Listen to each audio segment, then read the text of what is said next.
Sahabat Al-Ma'tuk, mari berdonasi untuk keperluan serta kegiatan media Al-Ma'tuk agar kami dapat selalu menyajikan tayangan-tayangan yang bermanfaat bagi umat muslim. Caranya mudah, silakan klik link yang ada di kolom deskripsi atau scan barcode donasi yang berada tepat di layar Anda. Jazakumullah khairan wa barakallahu fikum. Alhamdulillahirrabbilalamin wa bihi nasta'in ala umuri dunya waddin. Thumma salatu wassalam ala rasulillah wa ala alihi wa sahbihi wa man tabi'ahum bi ihsanin ila yaumiddin. Amma ba'du. Kita lanjutkan pembahasan kita masih di babu istihbabil uzlah inda fasadin nas aw li khaufin min fitnati fid din aw wuqu'in fi haramin wa syubhat wa nahwiha. Bab disunahkan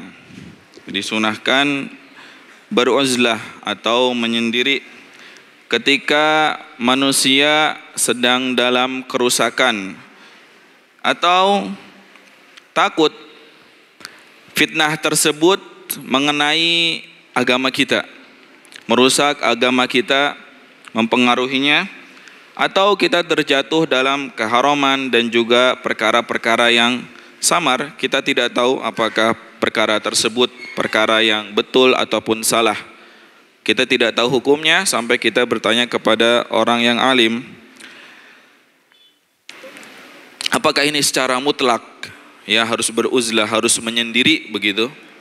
Syekh Muhammad bin Shalih Al-Utsaimin mengatakan inna hadhihi nususa tuhmalu ala ma idza kana fil ikhtilati fitnatun wa syarrun.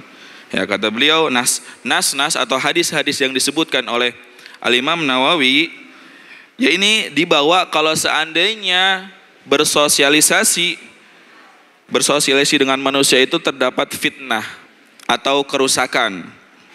Wa amma idza lam yakun fihi fitnatun wa syarrun, kalau seandainya kita bersosialisasi itu tidak ada fitnah ataupun keburukan, fa inal mu'minal ladzi yukhalitun nas wa yasbir ala adahum khairum minal mu'minin ladzi la yukhalituhum wa la yasbiru ala adahum. Ya, apabila tidak terjadi fitnah ketika kita bersosialisasi dengan manusia, fa inal mu'min, sungguhnya seorang mukmin yang dia bersosialisasi dengan manusia ya, wa yasbir, kemudian dia bersabar atas gangguan-gangguan mereka, ini lebih baik daripada mukmin yang dia tidak bersosialisasi dan tidak bersabar dengan gangguan mereka. Maka tidak mutlak ya. Jadi lebih baik kita bersosialisasi, berbaur dengan manusia selama ya kita bisa menjamin diri kita tidak terjerumus dalam fitnah atau keburukan yang ada. Dan ini sudah dipraktikkan oleh Ashabul Kahfi. Ya, ceritanya ya pemuda-pemuda yang dia keluar daripada kaumnya disebabkan karena fitnah yang sangat merajalela di antara mereka. Ya Allah tidurkan mereka selama kurang lebih 360 tahunan. Masya Allah ya. Termasuk amal yang baik kalau kita memang tidak bisa menjamin diri kita terhindar dari fitnah. Taib hadisnya dari Abi Hurairah, an Abi Hurairah radhiyallahu an, ya, qala al-Imam Nawawi wa an Abi Hurairah radhiyallahu anhu anin Nabi sallallahu alaihi wasallam qala ma ba'atsallahu nabiyyan illa ra'al ghanama faqala ashabuhu wa anta qala na'am kuntu ar'aha ala qararita li ahli Makkah. Hadis ini diriwayatkan oleh Al-Imam Bukhari. Dari Abu Hurairah radhiyallahu an, semoga Allah Subhanahu wa taala meridainya. Dari Nabi sallallahu alaihi wasallam ia berkata, tidaklah Allah Subhanahu wa taala mengutus nabi seorang pun kecuali dia mengembala kambing. Kemudian para sahabatnya berkata, begitupun kau wahai Rasulullah? Iya, kata Nabi. Nabi menjawab, iya. Dahulu aku mengembala kambing-kambing punyanya orang Mekkah. Kemudian untuk mengambil upah dari mereka. Kita sudah tahu siapa itu Abu Hurairah ya. Allah Subhanahu wa taala,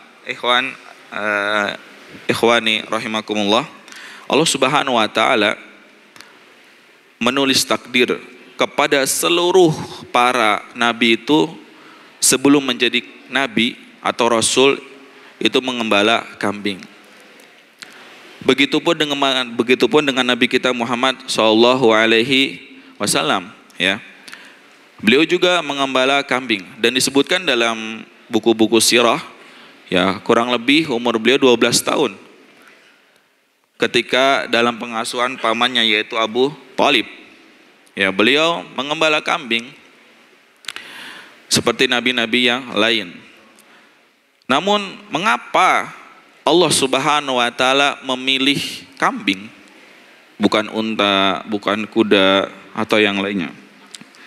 Ya, dijawab oleh Syekh Muhammad Saleh Ibnu Utsaimin yang mengatakan waqtiratil ghanam, dipilihnya kambing li anal ghanama sahibuha sahibun sakinah wa huduin wa tmi'nanin. Ya. Karena kambing atau pengembala kambing itu dia mempunyai sifat yang tenang, kalem, tidak terburu-buru. Bikhilafil ibil, berbeda dengan unta. Al ibilu ashabuha fil ghalib indahum syiddah wa gildah.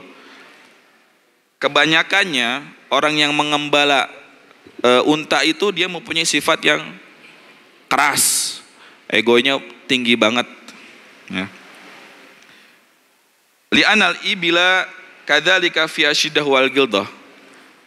Karena unta itu juga sendiri, unta yang dikembala juga mempunyai sifat yang keras dan sifat yang egois. Makanya itu mempengaruhi orang yang mengembalanya. Jadi dia ikut-ikutan, akhirnya dia mempunyai sifat seperti itu. Falihada ikhtarahu Allahu subhanahu wa ta'ala li rusulihi an yar'ual ghanam. Maka dari itu Allah Subhanahu wa taala memilih para rasulnya untuk mengembala kambing hatta yata'awwadu, sampai mereka itu terbiasa, wa yatamarranu ala riayatil khalq, agar juga berlatih untuk memerhatikan yang makhluk, ya, bagaimana caranya bisa memposisikan diri ketika menghadapi ya berbagai macam makhluk manusia dengan sifat-sifatnya. Ya. Kemudian juga Nabi SAW mengambil upah dari orang-orang kafir, ya, dari orang-orang kafir Quraisy di Mekah. Ya, ini tidak mengapa jika seandainya kita menyewakan atau kita memberikan jasa kepada orang lain, tidak mengapa kita mengambil hak kita. Ini adalah hak kita. Ya, ketika kita mengembala ataupun bekerja di bawah orang lain, maka kita ada hak untuk mengambil upah dari mereka. Kemudian apa kolerasi daripada bab ini dengan hadisnya? Ya, kita tahu di zaman Nabi Muhammad SAW, ya, fase sebelum diutus Nabi Muhammad, itu namanya kesyirikan sangat merajalela di Mekah. Bahkan kurang lebih ketika Fatu Mekah, pembukaan Mekah, patung yang ada di Ka'bah pun kurang lebih 360. Yang memenuhi Ka'bah juga di dalam total semua patung yang ada di Ka'bah itu 360-an. Nah, ini menunjukkan bahwa kesyirikan itu betul-betul ya sangat merajalela di Mekah waktu itu.